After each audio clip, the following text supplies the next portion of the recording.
El lunes 6 de septiembre, entré en la oficina a las 4 de la mañana únicamente para cambiar los códigos de todas las cerraduras electrónicas y cubrir con cinta aislante negra las lentes de las cámaras de seguridad interna. En mi caja fuerte descansaba un sobre con dinero en efectivo, cuya suma no coincidía con los informes por exactamente 2.700.000 rublos, y sobre el escritorio permanecía una fotografía de mi equipo, donde uno de cada dos tenía los dedos cruzados a la espalda. No solo me disponía a despedir a unas personas, me preparaba para la ejecución de un negocio que había construido durante 10 años, porque comprendí que a veces, para salvar el barco de las ratas, hay que hundirlo junto con ellas. El silencio de la madrugada en el piso 40 era sepulcral, interrumpido solo por el zumbido del aire acondicionado. Mientras pegaba la cinta sobre el ojo de cristal de la última cámara, mis manos no temblaban. Sentía una claridad gélida, casi quirúrgica. Cada rostro en aquella fotografía, rostros que habían estado en mi boda, en los bautizos de mis hijos, en las cenas de Navidad, se había transformado ante mis ojos en una máscara de codicia. La traición no es un evento súbito, es una erosión lenta, un ácido que consume los cimientos mientras los habitantes del edificio siguen pintando las paredes de colores brillantes. Yo había sido el arquitecto de mi propia ceguera. Miré el reloj. Faltaban 5 horas para que el primer empleado llegara. 5 horas para procesar una década de mentiras. Recordé el aroma del café en nuestra primera oficina, un sótano húmedo donde compartíamos un solo escritorio y sueños que hoy me parecían obscenos por su ingenuidad. En aquel entonces, éramos nosotros contra el mundo. Ahora, era yo contra el monstruo que yo mismo había alimentado con bonos, confianza y una libertad que confundieron con debilidad. La oscuridad de la oficina reflejaba la vacuidad de mi éxito. Estaba en la cima, sí, pero la montaña estaba hecha de cadáveres de promesas incumplidas. Todo comenzó hace 2 años, cuando mi mejor amigo y director comercial, Igor, propuso un esquema de optimización que parecía genial. Crecíamos a un ritmo del 40% anual y me quedé ciego por el éxito, delegando el derecho de firma y contratación a un círculo estrecho de allegados. Hacia mediados de julio de 2025, empecé a notar cosas extrañas.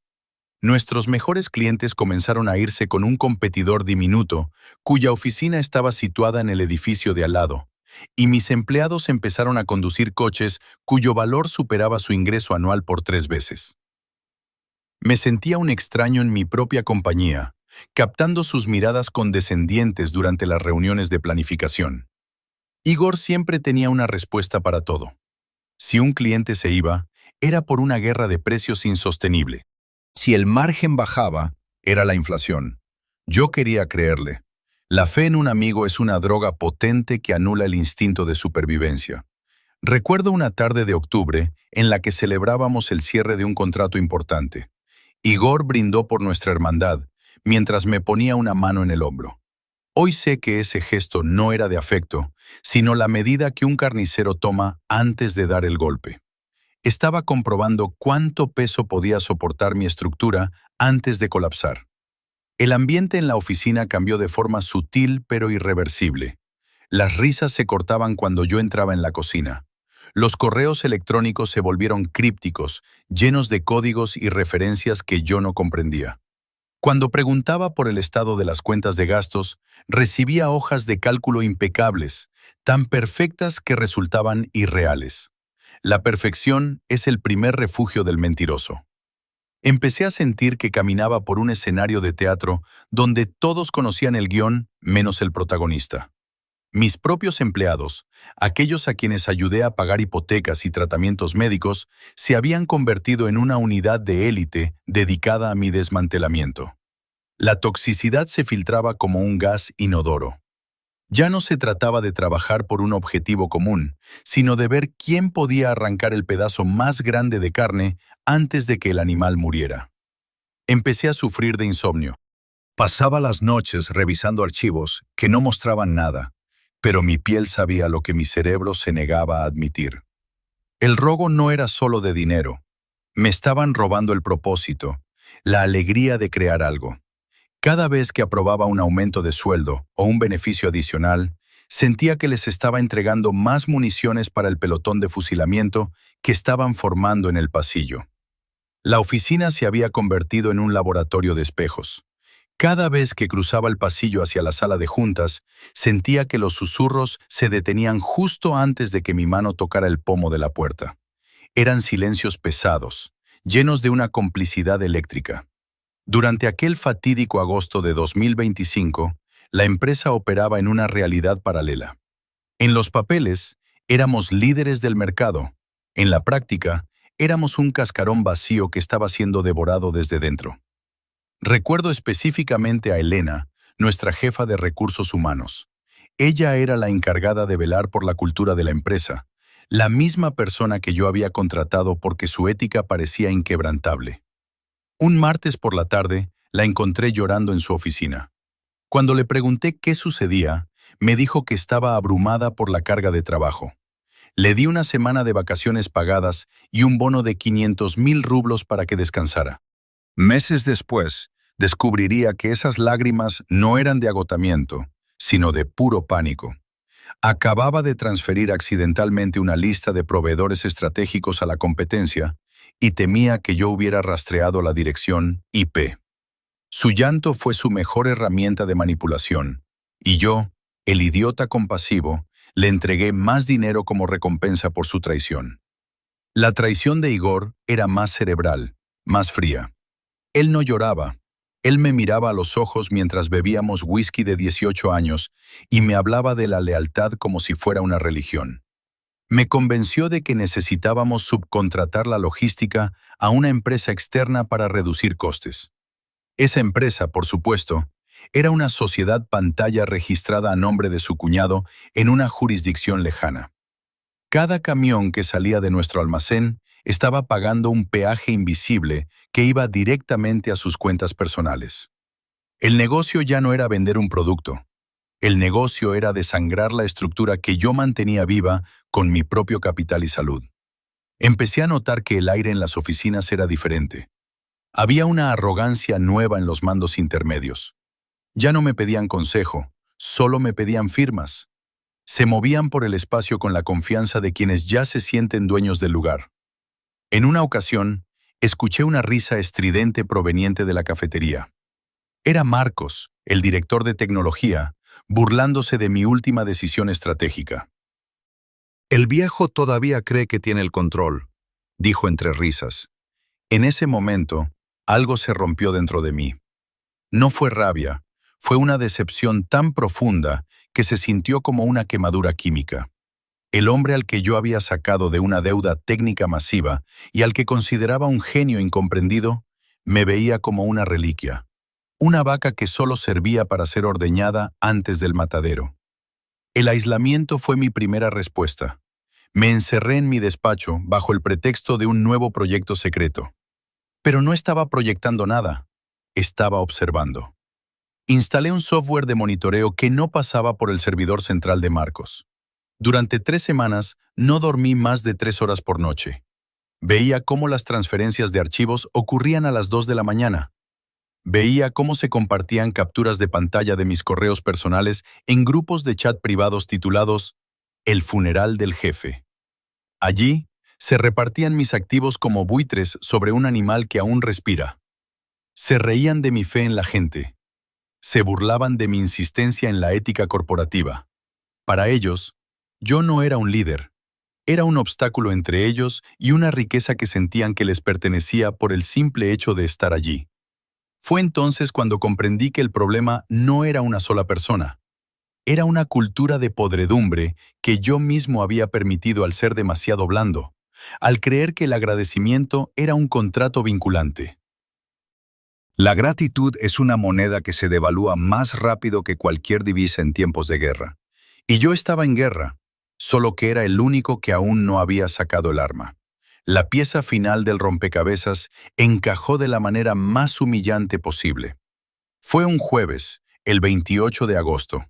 Decidí salir de la oficina más temprano, supuestamente para una cena familiar, pero mi instinto me obligó a dar media vuelta y entrar en un restaurante de lujo que Igor solía frecuentar para cerrar tratos con socios. El lugar estaba en penumbras, decorado con terciopelo y madera oscura. Allí, en una mesa apartada, lo vi. Igor no estaba solo. Estaba con el CEO de la competencia, un hombre llamado Víctor que había intentado comprarnos 3 veces y al que yo siempre había rechazado por sus prácticas dudosas. No era una reunión tensa. Estaban brindando. Sobre la mesa, entre platos de caviar y botellas de champán, que costaban más que el salario mensual de mi secretaria, había una carpeta azul. Era mi carpeta. Contenía los planos detallados de nuestra nueva línea de producción automatizada, el proyecto en el que habíamos invertido 3 años de investigación y casi 200 millones de rublos. Me quedé paralizado detrás de una columna. Podía oír sus voces. «Se lo entregaremos en bandeja de plata para octubre», decía Igor con una sonrisa que nunca le había visto. «Para entonces, la liquidez de su empresa estará tan seca que nos pedirá, por favor, que lo compremos por una miseria. Él cree que el problema es el mercado, no sabe que el mercado somos nosotros». Víctor soltó una carcajada y le dio una palmada en la espalda. En ese momento, mi mejor amigo, el hombre que conocía mis secretos más oscuros, estaba vendiendo mi cabeza por un asiento en el Consejo de Administración de la competencia. No irrumpí en la mesa, no grité.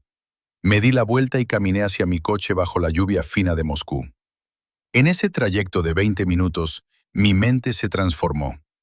La tristeza murió, y en su lugar nació una furia fría, calculada y absoluta. Si ellos querían un cadáver, les daría uno, pero sería un cadáver lleno de veneno. Esa misma noche, contacté a un antiguo contacto de mis años en el ejército, un hombre que se especializaba en auditorías forenses y limpieza de seguridad. Le dije: «Quiero saber hasta el último rublo que se han llevado y quiero las pruebas en formato de video, audio y papel. No me importa el costo, el presupuesto es ilimitado». Durante la siguiente semana operé como un fantasma. En la oficina, seguía siendo el jefe distraído y cansado. Firmaba los papeles que Igor me ponía delante sin leerlos aparentemente, aunque en realidad estaba capturando cada firma como evidencia de su fraude. Mi limpiador descubrió cosas que superaban mis peores pesadillas. No solo robaban dinero, habían creado una estructura de extorsión interna. Los empleados que no querían participar en el esquema eran acosados hasta que renunciaban o eran despedidos por Elena bajo acusaciones falsas de bajo rendimiento. Era un sistema perfecto de selección negativa. Solo los corruptos sobrevivían bajo mi techo. El informe final llegó el 4 de septiembre. Era una carpeta de 300 páginas que detallaba una red de robo sistemático que ascendía a los 2.700.000 rublos solo en los últimos 3 meses, pero el daño colateral por la pérdida de propiedad intelectual se contaba en cientos de millones. Tenía grabaciones de audio de la sala de descanso donde planificaban cómo acelerar mi colapso nervioso para que yo mismo les cediera el control total. «Ya está roto», decía Elena en una de las grabaciones. «Solo falta un empujón más». Ese empujón sería mi jugada maestra. Decidí que no habría juicios lentos ni mediaciones. Había entendido que la justicia legal es un proceso que ellos podían comprar con el dinero que me habían robado. Yo necesitaba algo más primitivo. Necesitaba que sintieran el miedo que yo había sentido al ver mi vida desmoronarse. Preparé el escenario para el lunes 6 de septiembre. Convoqué a una reunión de emergencia bajo el pretexto de repartir los bonos extraordinarios por la supuesta venta exitosa de una patente. Sabía que la codicia los traería a todos a la sala de juntas, puntuales y con sus mejores sonrisas falsas. Ese lunes, el aire en el edificio estaba cargado de una falsa euforia. Los empleados llegaban vestidos de gala, saludándose con abrazos que parecían puñaladas. Yo los observaba desde mi oficina, donde los monitores mostraban cada movimiento. Había cambiado los códigos de seguridad de madrugada, pero les permití entrar usando una puerta trasera que yo mismo había dejado abierta. Quería que se sintieran seguros. Quería que entraran en la trampa por su propia voluntad. A las 9 en punto, Los 12 miembros clave del equipo estaban sentados alrededor de la mesa de caoba de la sala de juntas. Había café premium, croissants recién horneados y una atmósfera de celebración. Igor presidía el extremo opuesto de la mesa, actuando ya como el dueño de facto. Me miró con una compasión fingida que casi me hizo vomitar. «Te ves cansado, jefe», dijo. «Hoy es un gran día, relájate». Me puse de pie lentamente. No tenía papeles en las manos, solo un mando a distancia. El silencio se hizo absoluto. No era el silencio del respeto, sino el de la expectación depredadora. Esperaban el dinero. Esperaban el final de mi reinado. He pasado mucho tiempo pensando en la palabra lealtad. Comencé, mi voz sonando extrañamente tranquila, casi monótona. He llegado a la conclusión de que para muchos de ustedes, la lealtad es simplemente una cuestión de precio. Y lamento decirles que los he sobrevalorado. Pensé que valían millones, pero resulta que se vendieron por mucho menos. La sonrisa de Igor se congeló. Elena empezó a juguetear con su collar, un gesto nervioso que el informe de mi detective había identificado como su señal de mentira. He preparado unas carpetas para cada uno, continué, pero no contienen cheques, contienen espejos. Pulsé el botón del mando. En la pantalla gigante de la sala, donde normalmente proyectábamos gráficos de ventas, apareció un video de alta definición. Era la cena de Igor y Víctor. El audio era nítido. Se escuchaba a Igor llamándome «idiota útil» y planeando el despido masivo de los operarios de fábrica para ahorrar costes y desviar el fondo de pensiones. La cara de Igor pasó del blanco al gris ceniza en 3 segundos. Luego, la pantalla se dividió en 12 secciones. En cada una aparecía una prueba irrefutable de los pecados de cada persona en la sala. Marcos viendo cómo borraba los logs del servidor. Elena falsificando las firmas de los contratos de despido. El contador desviando fondos a la cuenta de la empresa logística fantasma. Era una sinfonía de corrupción proyectada a 4000 píxeles de resolución. «Aquí tienen sus bonos», dije, arrojando sobre la mesa las 12 cartas de despido inmediato por causa justificada. En este momento, sus accesos a las cuentas bancarias han sido revocados. Sus tarjetas de crédito corporativas son ahora pedazos de plástico inútiles. Y lo más importante, las autoridades fiscales ya tienen una copia de todo lo que acaban de ver. Lo que siguió no fue un arrepentimiento, fue una explosión de toxicidad pura. La reacción en la sala de juntas no fue el silencio avergonzado que uno esperaría de gente descubierta en un crimen. Fue una metamorfosis colectiva hacia la agresión más pura. El primero en reaccionar fue Marcos, el director de tecnología. Se puso de pie con tal violencia que su silla de cuero golpeó el ventanal con un estruendo seco. Su rostro, antes servil y risueño, se transformó en una máscara de odio. «¡Te crees muy inteligente, viejo decrépito!», gritó, golpeando la mesa de caoba. «¿Crees que estas grabaciones significan algo? Tú no eres nada sin nosotros. Tú solo ponías el capital mientras nosotros poníamos el cerebro. Ese dinero que llamas robado es simplemente el pago por aguantar tu arrogancia y tus discursos sobre la ética mientras el mundo real nos pasaba por encima. Nos pertenece». Elena, la mujer a la que yo había pagado las vacaciones para descansar, se levantó después, pero ella no gritaba. Sus palabras eran como agujas de hielo. Me miró con un desprecio que me heló la sangre. «Eres un monstruo patético», dijo con voz sutil. «Te dimos los mejores años de nuestras vidas para construir tu imperio y nos pagas con espionaje. ¿Sabes por qué nos reíamos de ti? Porque dabas asco con tu bondad de fachada. Cada vez que nos dabas un bono, sentíamos ganas de escupirte, porque sabíamos que tenías 10 veces más. No te robamos. Nos cobramos la humillación de tener que decirte gracias todos los días». Igor, mi mejor amigo, permanecía sentado, mirando fijamente la pantalla donde su traición se repetía en bucle. Cuando finalmente levantó la vista, no vi arrepentimiento, sino una furia negra. Se levantó despacio, caminó hacia mí y, antes de que pudiera reaccionar, agarró el pesado cenicero de cristal de la mesa y lo lanzó contra el monitor de la pared, estallándolo en 1000 pedazos. El ruido del cristal rompiéndose fue la señal para el caos. «¡Fuera de aquí!», rugió Igor. «No tienes pruebas suficientes para meternos a todos a la cárcel, y lo sabes. Mañana estaremos trabajando con Víctor, y tú te quedarás solo en este mausoleo de cemento. Mañana, tu empresa será un recuerdo, y nosotros seremos los dueños del mercado. Vete antes de que te saquemos a patadas de tu propio despacho». Me rodearon. 12 personas a las que yo había alimentado me cercaron como una jauría. Sentí el olor de su sudor y el calor de su odio. Me insultaron, escupieron sobre la alfombra que yo había importado de Italia y se burlaron de mi soledad. En ese momento comprendí que la toxicidad no era un síntoma del negocio, era la esencia de esas personas. Mi error no fue no ver el robo.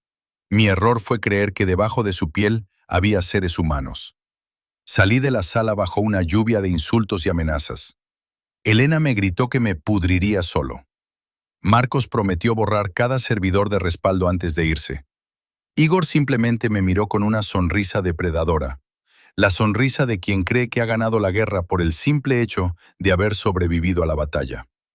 Dejé las llaves sobre el mostrador de recepción y salí del edificio a las 10:30 de la mañana, mientras ellos comenzaban a brindar con mi champán por su supuesta libertad.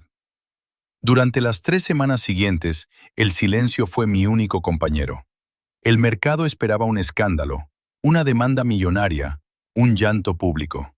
Pero yo no hice nada.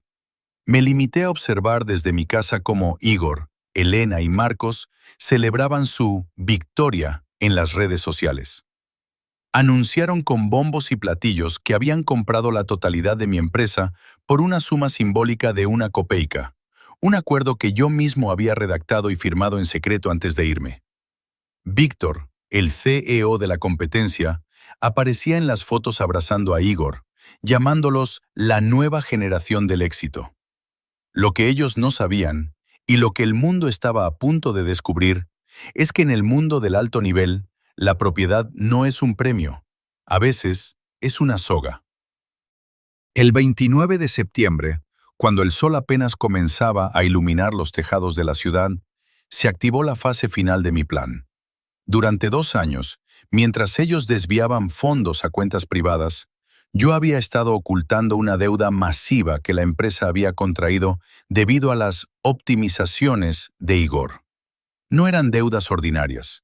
Eran préstamos estructurados con cláusulas de responsabilidad personal solidaria que Igor había firmado con su propio puño y letra, creyendo que eran simples pólizas de seguro para sus bonos. Al comprar la empresa por 1 copeica, no solo adquirieron los activos y las patentes, adquirieron el infierno legal que yo había cultivado meticulosamente. Esa mañana, los bancos internacionales y la Fiscalía Federal ejecutaron las órdenes de embargo. La deuda total, sumada a las multas por evasión fiscal y fraude aduanero que sus propios esquemas habían generado, ascendía a 840 millones de rublos. Recibí una llamada de Igor a las 11 de la mañana. Su voz ya no era la de un triunfador. Era el sonido de un animal atrapado en una trituradora. «¿Qué has hecho?», sollozó, y pude oír el ruido de la Policía Federal entrando en su oficina de fondo. «Los bancos han bloqueado todas nuestras cuentas personales. Dicen que somos responsables directos de los préstamos de la logística. Incluso mi casa está embargada. Esto es ilegal. Me has engañado». «No, Igor», respondí con una calma que me asustó a mí mismo. «Yo no hice nada. Tú firmaste esos documentos hace 2 años para ocultar el rastro de tus robos. Yo solo te entregué lo que tanto deseabas, el control total. Ahora el negocio es tuyo. Disfrútalo». Colgué el teléfono. Esa misma tarde, vi en las noticias cómo sacaban a Elena de su lujoso apartamento con las manos esposadas, gritando que ella solo seguía órdenes. Marcos intentó huir al aeropuerto, pero fue detenido en la puerta de embarque porque su pasaporte estaba vinculado a la investigación por espionaje industrial que yo había denunciado meses atrás. El final no fue una reconciliación ni una lección de vida. Fue una carnicería financiera. Yo no recuperé mi dinero, pero ellos perdieron su futuro. Habían robado millones, pero ahora debían cientos de millones. El sistema que ellos usaron para parasitar mi vida se convirtió en la celda que los encerraría por décadas. Hoy, 6 de octubre, estoy sentado en una pequeña terraza frente al mar, a miles de kilómetros de ese edificio de cristal y acero. No tengo empresa, no tengo equipo y no tengo amigos. Pero por primera vez en 10 años, puedo respirar sin sentir el peso de una traición en la nuca. He destruido todo lo que construí para asegurarme de que nadie más pudiera vivir de mi esfuerzo. Mi empresa ha muerto, pero mis parásitos han muerto con ella, enterrados bajo una montaña de deudas que ni en 3 vidas podrán pagar. Y mientras bebo mi café, Solo puedo sentir un éxtasis frío al saber que, en algún lugar, Igor está despertando en una celda, dándose cuenta de que el precio de mi cabeza era, en realidad, el precio de su propia alma.